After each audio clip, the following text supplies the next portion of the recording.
안녕하세요. 매일 한 구절 묵상입니다. 오늘도 하나님의 말씀을 읽고 또 우리의 삶 가운데 적용하는 시간이 되기를 소망합니다. 레위기 23장 26절에서 28절입니다. 여호와께서 모세에게 말씀하여 이르시되 일곱째 달 열흘날은 속죄일이니 너희는 성회를 열고 스스로 괴롭게 하며 여호와께 화제를 드리고 이날에는 어떤 일도 하지 말 것은 너희를 위하여 너희 하나님 여호와 앞에 속죄할 속죄일이 됨이니라. 아멘. 속죄일에 대한 규례를 말씀하고 계십니다. 일곱째 달 열흘날, 이스라엘 달력이죠. 당시 유대력으로 7월 10일은 속죄일이다라고 이야기하면서 그때는 아무것도 하지 말고 스스로 괴롭게 하라라고 말씀하십니다. 스스로 괴롭게 하며 이날에는 어떠한 일도 하지 말라. 보통 절기 때 어떠한 일도 하지 않는 것은 일반적입니다. 이제 안식인데 그냥 가만히 있는 것은 아니고 특별히 속죄일에만 이러한 규례가 있거든요. 스스로 괴롭게 하라. 그냥 아무것도 하지 말고 스스로 괴롭게 하는데 집중하라라고 이야기합니다. 좀 밑에 이어지는 본문을 보면 속죄일 규례에서 스스로 괴롭게 하라라는 이 표현을 3번이나 반복하고 있습니다. 그만큼 중요한 거죠. 그럼 스스로 괴롭게 하는 것이 어떤 의미를 가지고 있을까요? 스스로 괴롭게 하는 것은 회개와 금식을 의미합니다. 특별히 회개를 직접적으로 의미하는데 자신을 돌아보라는 거예요. 자신을 돌아보고 자신의 죄를 뉘우치고 그리고 육신의 정욕을 내려놓는 시간입니다.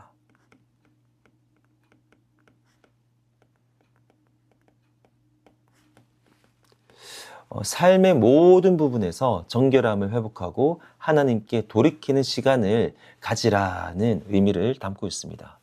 그런데 그 스스로 괴롭게 하다라는 표현처럼 이것은 너무나도 괴로운 일입니다. 마치 우리 몸에 붙어있는 살점을 떼어내는 듯한 고통이에요.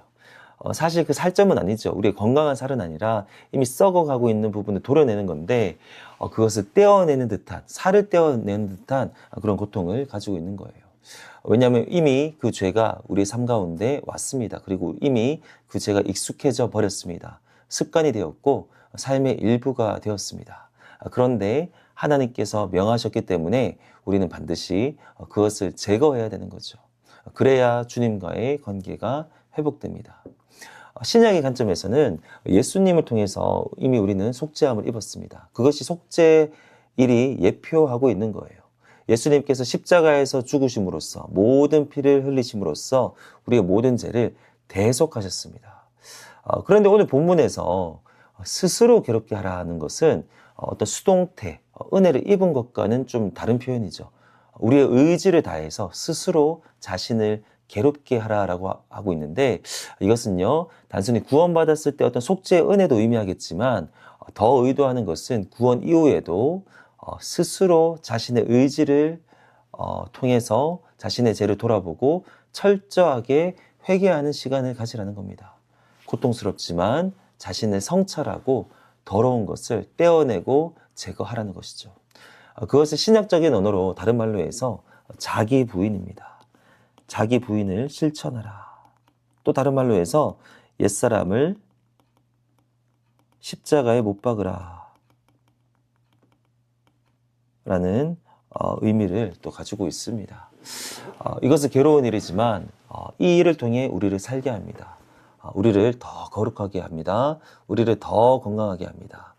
예전에 제가 어떤 기사를 본 적이 있는데 한국에 있는 한의사들이 1년에 한두 번은 장 청소를 동반한 어떤 정기적인 금식을 실행하고 또 환자들에게도 그것을 권장한다고 하더라고요. 1년에 한두 번, 할 수 있으면 3-4번 이렇게 속을 비우고 또 금식을 일정 기간 하면 물론 고통스럽죠. 먹지 못하는 게 고통스럽고 그 과정 자체가 힘든 과정이지만 그 시간을 통해서 우리의 몸이 그리고 우리 안의 장기가 깨끗해지고 건강을 회복한다라는 거예요. 그래서 지금도 제 주변에 어떤 분은 정기적으로 금식을 하는 분이 계세요. 힘든데 한 달에 한 번 금식합니다. 뭐 이런 분이 계시거든요. 이를 통해서 몸을 더 가볍게 하고 몸이 더 건강해진다는 거죠. 우리 영적으로도 마찬가지입니다. 죄는요, 우리도 모르게 우리에게 들러붙어서 우리의 일부가 되려고 합니다. 그래서 우리는 오늘 또 구약 성경이지만 이 말씀의 정신을 기억하면서 의도적으로 그것을 제거하고 떼어내는 시간을 가져야 할 줄로 믿습니다. 물론 괴롭겠지만 스스로 괴롭게 할 때 그것이 우리가 사는 길이고 더 건강해지는 길이고 더 거룩하게 되는 길인 줄로 믿습니다. 오늘도 그 은혜, 스스로 괴롭게 하는 은혜, 자기 부인의 기쁨을 역설적이지만 다 누리는 우리 모두가 되기를 축복합니다. 하나님 아버지 감사합니다. 오늘 이 속죄일에 대한 이 말씀을 통해서 스스로 괴롭게 하다라는 의미가 무엇인지 살펴보았습니다. 우리의 삶 가운데 더 나은 길을 위해서 더 건강하고 더 거룩해진 영혼 그리고 더 나은 하나님과의 관계를 위해서 때로는 스스로 괴롭게 할 수 있는 우리가 되기를 소망합니다. 자신을 돌아보고 회개하고 철저하게 우리 안에 있는 우리 삶 가운데 일부가 되어버린 그 죄악된 것들을 떼어버리는 우리가 되게 하여 주시옵소서. 기쁨으로 자기를 부인하기를 원합니다. 자발적으로 옛사람 십자가에 못 박기를 원합니다. 오늘도 그러한 하루가 되게 하시고 그럴 때 죄에 더 민감하고 죄를 해결하고 하나님과의 바른 관계를 누리는 우리 모두 되게 하여 주시옵소서. 감사합니다. 예수님의 이름으로 기도합니다. 아멘.